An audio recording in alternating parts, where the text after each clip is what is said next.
그리스도에서 안에 사랑하는 새순가족 여러분, 우리 삶은 쉽지가 않습니다. 그 명절 되면 이제 어렸을 적에는 그냥 모이는 게 좋기만 했는데, 오늘도 저희도 오늘 저녁에 21명 만날 건데, 저는 용돈 받을 때는 항상 좋기만 했던 것 같은데, 지금 이제 좀 나이가 들고 나니까 부모님들이 이제 차츰차츰 늙어가시는 것도 보이고, 우리 형제들의 웃는 얼굴 뒤에 있는 근심도 보이고 이렇게 되는 것 같습니다. 삶은 그렇게 쉽지 않은 것이죠.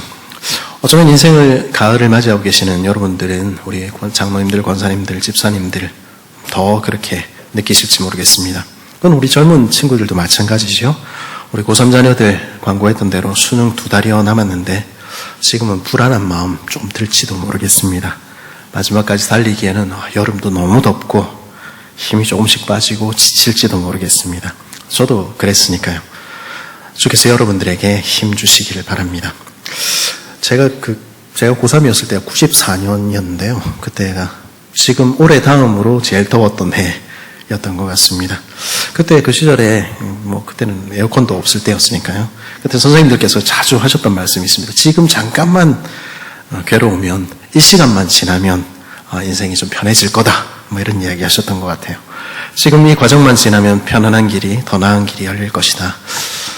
근데 어른이 되고 나니까 그 말이 꼭 사실은 아니다 하는 것들을 알게 됩니다. 그 시절 우리가 견뎌야 하는 것도 사실이고 통과해야 하는 시간이라는 것 사실이지만은, 그렇다고 그 과정이 지난다고 모든 것이 끝은 아닌 것이죠. 남들 잘만 졸업하는 대학과 대학원 마치는 게 저한테는 얼마나 힘이 들었는지 모르겠습니다. 남들 겉으로 봐서는 잘만 키우는 아이들 키우는 게 얼마나 힘든지 우리 잘 아시지 않습니까? 저는 아이들 3명째 지금 키우고 있는데 여전히 제가 잘 키우고 있는가 확신은 없는 것이죠. 삶은 언제나 쉽지 않습니다. 그렇게 굽이치고 먼 길을 우리는 그저 걸어가는 것이죠. 이런 우리 모습은 어쩌면 오늘 신명기의 말씀을 처음 받아들인 이스라엘 사람들의 모습과 비슷할지 모르겠습니다. 이스라엘은요, 지난 40년간 광야 길을 걸어왔습니다. 낮에는 내리쬐는 태양볕 아래 목마름이, 밤에는 추위와 굶주림이 그들을 괴롭혀 왔을 것입니다. 그 길고 긴 광야 길을 걸으며 그 사람들 무슨 생각했을까요? 약속의 땅에만 들어가면, 젖과 꿀이 흐르는 가나안 땅에만 들어가면 모든 문제가 해결될 것처럼 생각하지 않았을까요? 그리고 이제 이스라엘 백성들은 요단 강가에 서서 가나안에 들어갈 준비를 하고 있는 것입니다. 하지만 그들이 알아야 했던 것이 있습니다. 그것은 요단강을 건너 가나안 땅에 들어간다고 모든 것이 끝나는 것이 아니라는 사실이었습니다. 이제 요단에 도달했으니 모든 문제가 종료된 것입니까? 이제 가나안에서의 그들의 삶은 아무 일도 없이 그들이 그렇게 꽃길만 가득할 것입니까? 그렇지 않습니다. 그곳에서도 그들 앞에는 수많은 일들이 기다리고 있는 것이죠. 당장 눈앞에 요단강이 있지 않습니까? 겨울이 지나고 이제 봄이 찾아오는 6월절 전의 시기에 강물은 불어서 언덕까지 넘치고 있는 것입니다. 이 땅을 어떻게 건너가지? 그들은 고민해야 했을 것입니다. 그럼 요단을 건너면 일이 다 끝납니까? 그렇지 않습니다. 사실 이스라엘은 40년 전에 가데스 바네아에서 12정탐꾼을 보내던 그때 가나안으로 들어갈 기회가 있었습니다. 그런데 그때 왜 실패했습니까? 하늘 높이 솟아오른 성벽이, 그 땅의 철병거가 거인 같은 안악 자손들이 그들을 두렵게 만들었기 때문입니다. 그래서 그들은 가나안으로 인도하신 하나님을 원망하고 실패한 것입니다. 그 아버지 세대는 광야에서 모두 죽어갔지요. 그러면 이제 40년이 지났으니까 상황이 달라졌습니까? 물론 달라진 부분들이 있겠지요. 그러나 저 강 건너편에 하늘 높이 우뚝 솟아오른 여리고 성벽이 그들을 기다리고 있고요. 철병거도 거인 같은 안악자손도 여전히 그 땅에 건재한 것입니다. 그들에게는 여전히 싸워야 할 싸움이 남아 있었던 것입니다.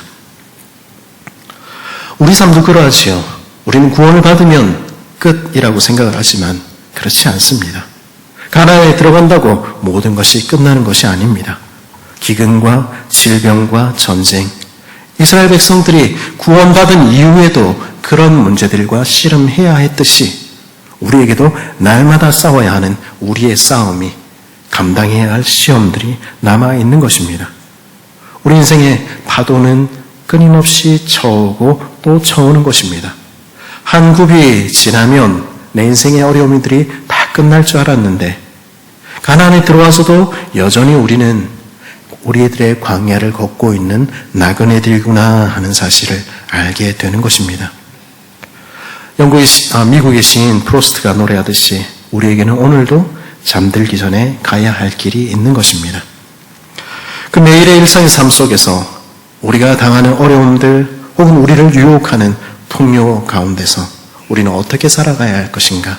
우리는 우리의 길을 끝까지 걸어낼 수 있을까 고민하게 되는 것입니다.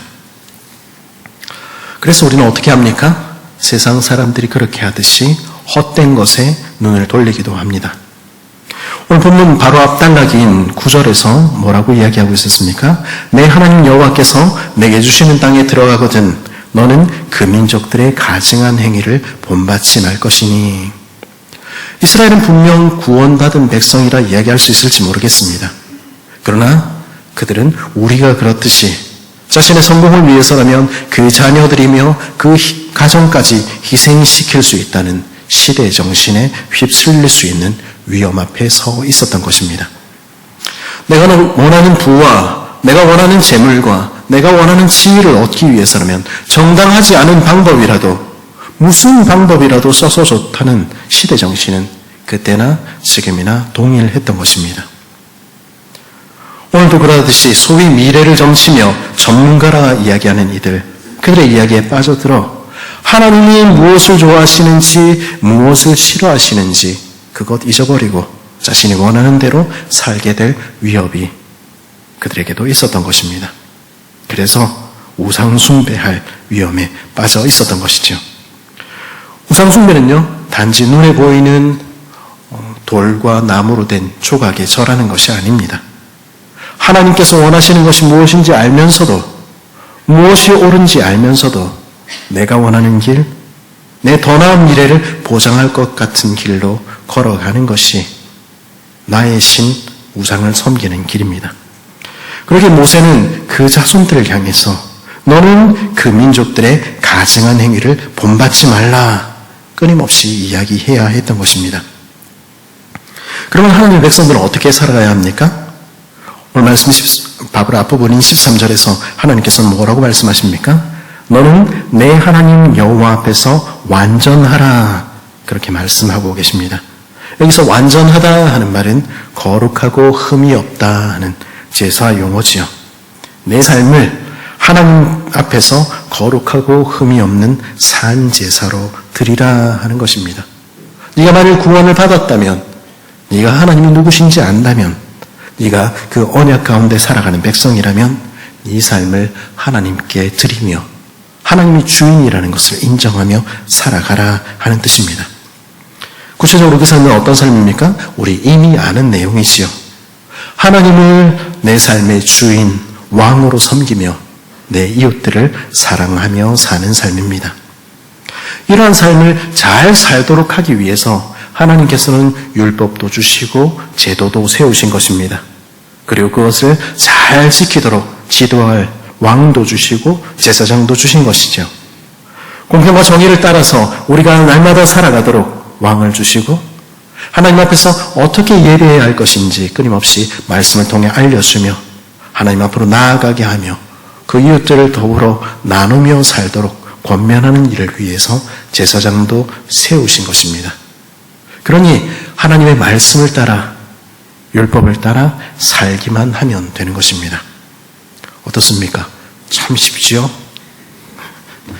문제는 무엇입니까? 우리는 그렇지 못하다는 것입니다. 그 말씀을 지켜야 할, 인도해야 할 지도자들 역시 타락한다는 것이죠. 오늘날 교회 외부로부터 오는 고난이나 핍박 상황들이 교회를 흔들고 위협하는 것 사실입니다. 하지만 교회를 결정적으로 무너뜨리는 것은 외부로부터 오는 위협이 아니라 우리 안에 있는 위협입니다. 교회인 우리가 어떻게 사는가? 지도자들이 어떻게 사는가?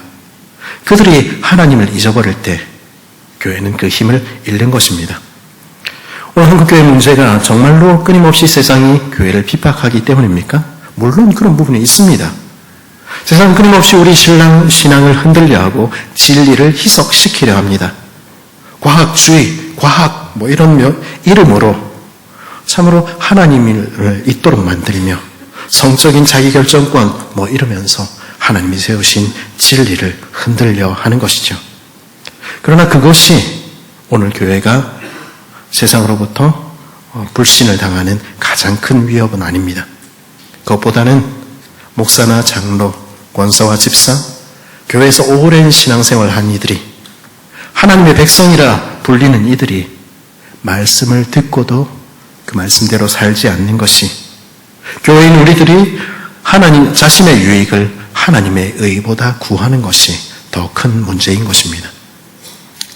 사실 오늘 말씀을 전하는 모세는 이미 그런 일들이 있을 것을 알고 있었습니다. 왕이 있지만 그 왕이 하나님을 왕으로 섬기며 살도록 하는 대신에, 공평과 정의로 다스리는 대신에 자기 유익을 구하며 살 것, 그래서 그 백성을 타락으로 인도할 것 이미 알고 있었습니다.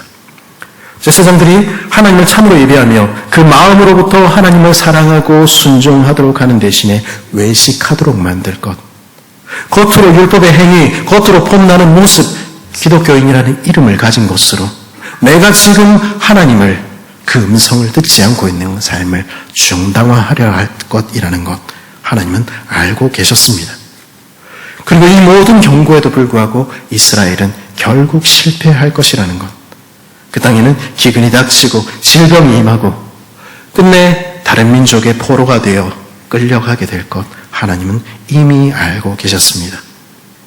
길을 잃을 것 이미 알고 계셨던 것이죠. 그럼 어떻게 합니까? 그저 망하도록 하나님 내어버려 두십니까? 소망 없이 쓰러져 가도록 하나님 놓아두십니까? 하나님은 그런 하나님이 아니십니다. 그런 소망 없는 하나님의 백성들을 향한 하나님의 비상조치가 바로 선지자이지요.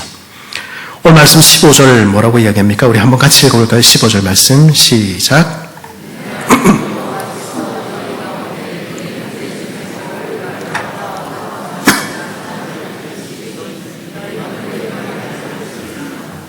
아멘.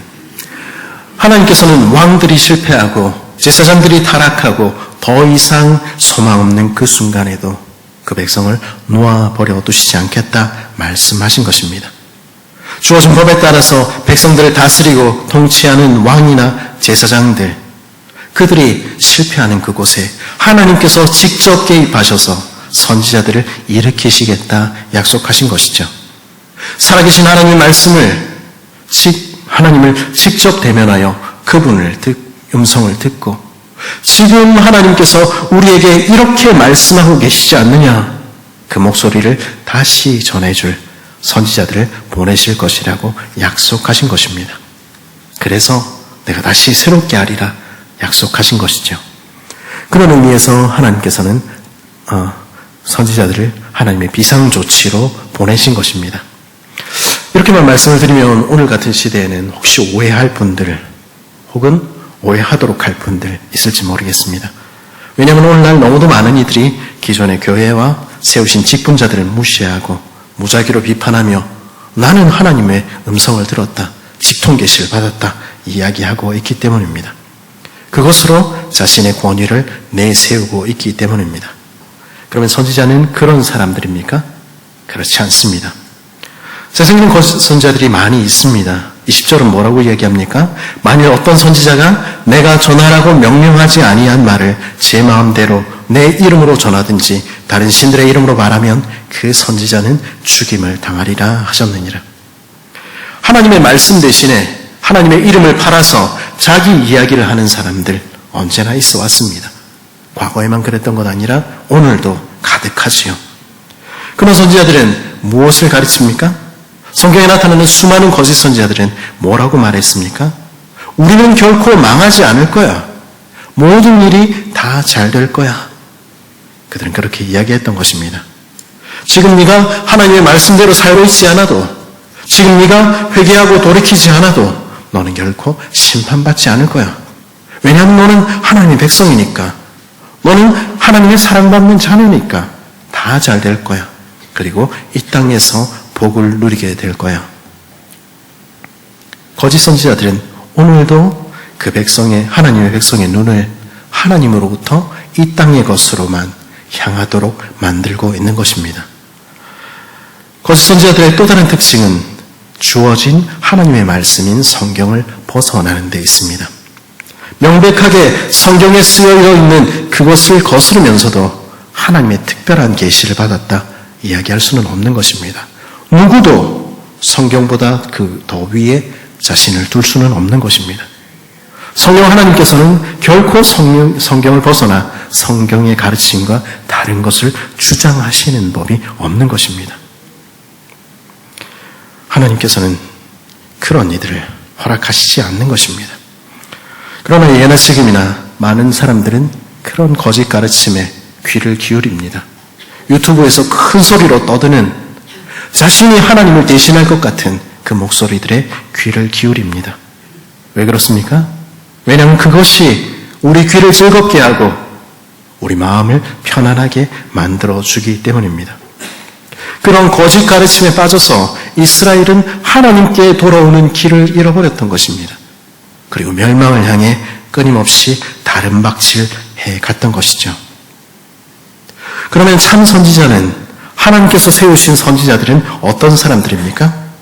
그들은 특별한 신분이나 지위를 가진 사람들 아니었습니다.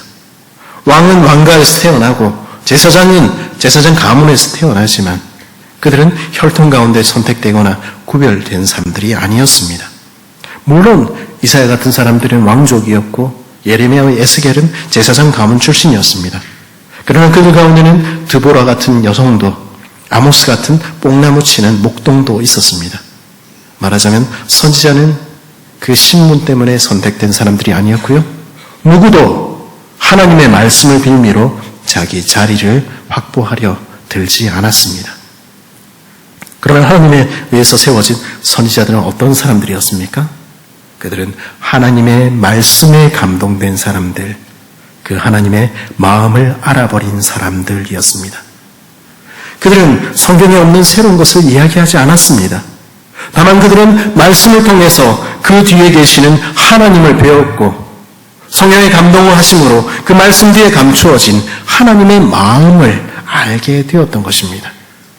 그래서 그들은 모세의 율법과 같이 이미 주어진 말씀 위에 서서 오늘도 그 백성을 향한 하나님의 애타는 심정을 전했던 것입니다.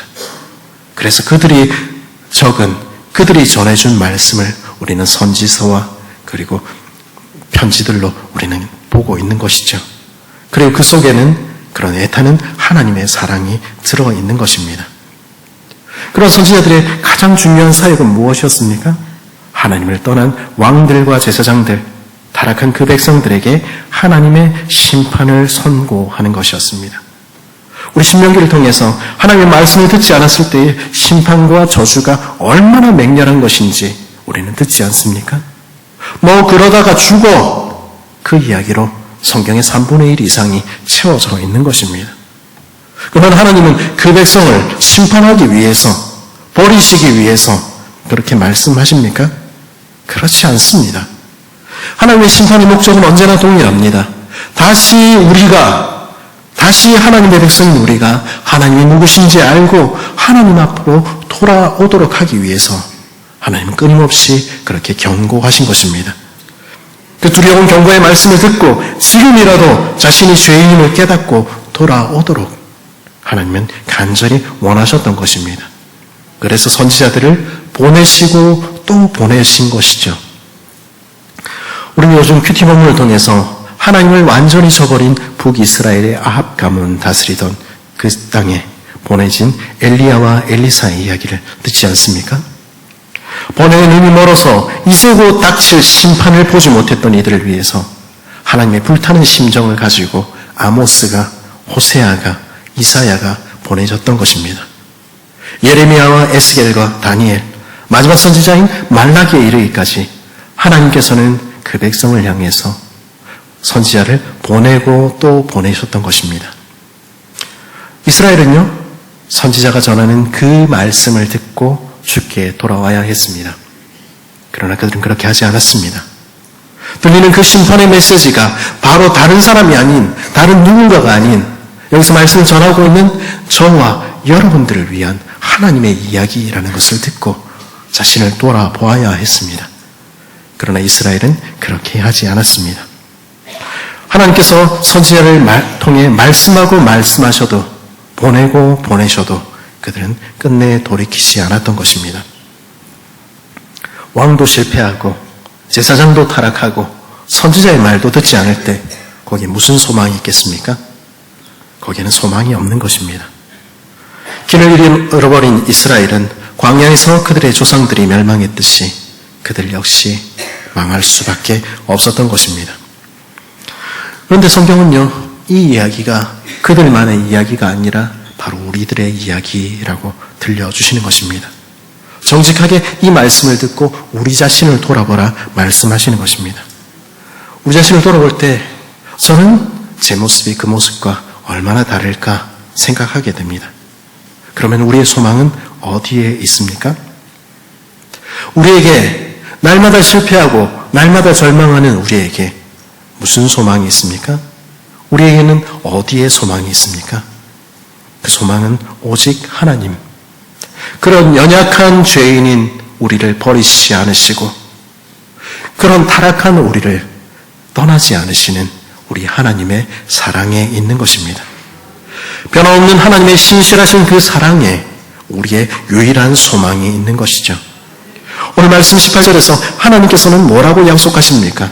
그렇게 될 줄 알면서도, 그렇게 타락할 줄 알면서도, 그렇게 멸망할 줄 알면서도 뭐라고 약속하십니까? 내가 그들의 형제 중에 너와 같은 선지자 하나를 그들을 위하여 일으키고 내 말을 그 입에 두리니 내가 그에게 명령하는 것을 그가 무리에게 다 말하리라.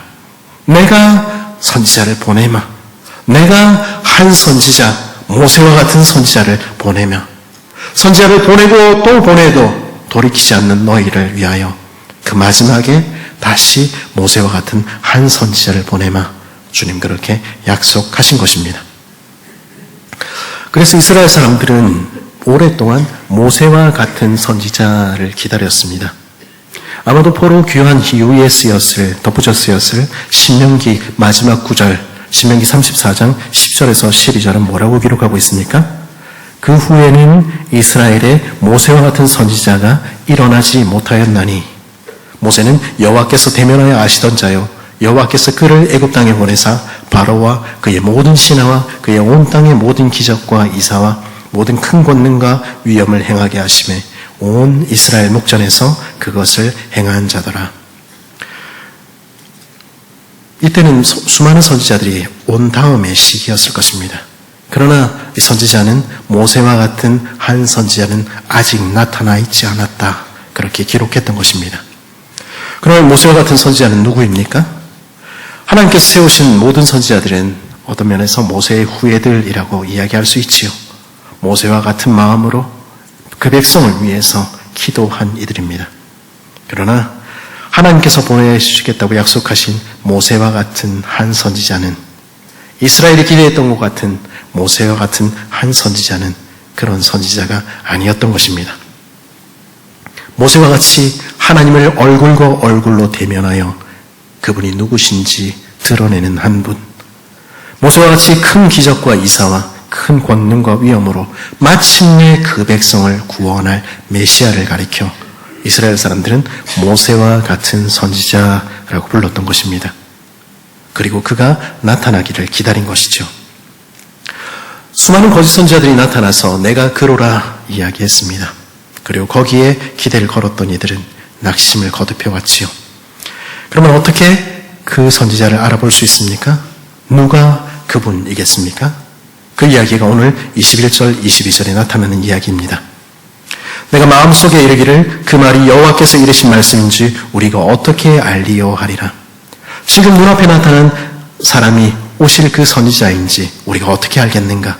그 일의 말이 여호와께서 이르신 말씀인지 우리가 어떻게 알겠는가? 그 대답은 무엇입니까?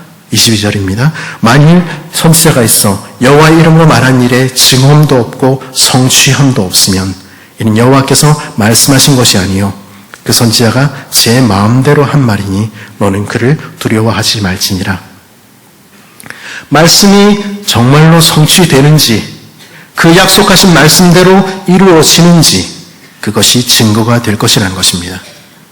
22절은 그런 성취가 없다면 그는 모세와 같은 선지자가 아니며 그의 말도 여호와의 말씀이 아니니 두려워할 필요가 없다 하는 말로 끝이 나지만 그 뒤에 이어지는 논리적인 귀결은 무엇입니까? 그러나 만일 그 말씀이 증거하는 그분이 오신다면, 선지자의 입으로 하신 모든 말씀을 성취하신 분이 오신다면 그는 바로 모세와 같은 선지자라는 것입니다. 복음서는요, 그 선지자들의 입으로 하신 말씀대로 이루어진 일들에 대해서 우리에게 들려줍니다. 아들 낳으리니 그 이름을 예수라 하라. 이는 그가 자기 백성을 그들의 죄에서 구원할 자이심이라 하니라. 이 모든 일이 된 것은 주께서 선지자로 하신 말씀을 이루려 하심이니 이르시되 보라 처녀가 잉태하여 아들을 낳을 것이요 그의 이름을 임마누엘이라 하리라 하셨으니 이를 번역한즉 하나님이 우리와 함께 하시다 하니라. 선지자로 하신 말씀대로 슬픔뿐인 이 세상에 새로운 출애굽을 이루시기 위해서 이 땅에 오신 분이 계시다는 것입니다. 선지자로 하신 말씀대로 나자지사 나사렛 사람이라 칭함을 받으시며 상한 갈 때도 꺾지 않으시는 분을 성경은 소개하는 것입니다.